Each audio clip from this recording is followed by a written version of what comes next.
begin transmission. Greetings.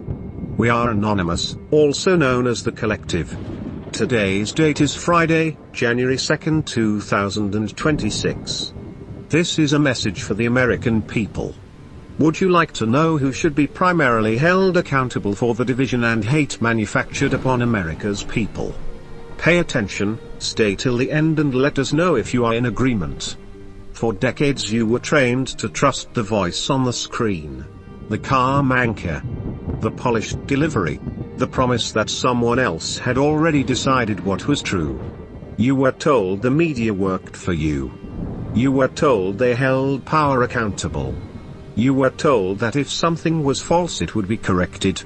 Instead a system was built. A system of filters. A system of permission.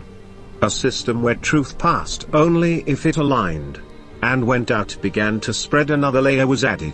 They called it fact-checking. Fact-checking was sold as neutral, independent, scientific, final. But it was never neutral. Fact-checking organizations did not arise organically. They were funded. They were networked. They were embedded into platforms, governments and media corporations. Their role was not investigation. It was enforcement. These organizations did not ask whether a claim was still under investigation. They did not ask whether evidence was evolving. They did not ask whether history suggested caution. They asked one question. Does this narrative align? If it did, it was protected. If it did not, it was labeled misinformation. If it threatened power, it was buried.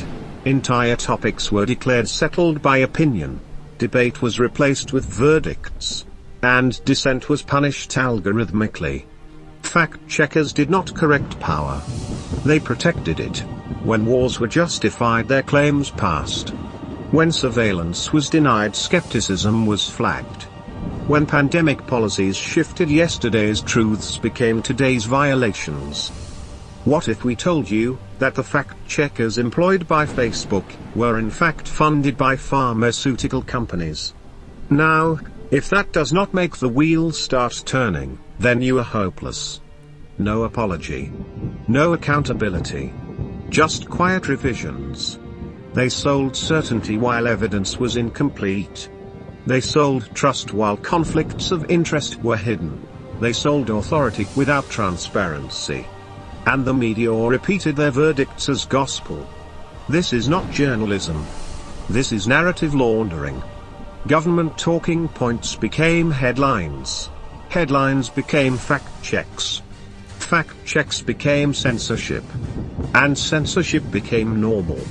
Now we will be clear about who we are talking about. We are talking about the mainstream media. Corporate media institutions long intertwined with intelligence agencies through access journalism, revolving doors, classified briefings and anonymous sourcing. Media outlets financially dependent on pharmaceutical, defense technology and political advertising. Newsrooms where anchors do not investigate freely but repeat approved language written far above them. And alongside them, fact-checking organizations that do not answer to the public. They answer to boards. They answer to donors. They answer to platforms. They answer to governments. This is documented. Former intelligence officials sit as analysts. Policy advisors become media authorities. Fact-checkers partner with the same institutions they are supposed to scrutinize. Truth becomes a product. Reality becomes managed. And while the public is told not to panic, not to prepare, not to question, another truth emerged. For over a decade the builders of hardened underground bunkers have spoken openly. Architects, engineers, contractors and security specialists have described their clients. Political elites. Corporate executives. Technology leaders. Financial power brokers. These are not rumors. These projects are documented through permits, interviews, industry publications and first-hand testimony. Luxury underground facilities. Independent power. Water, food, medical systems.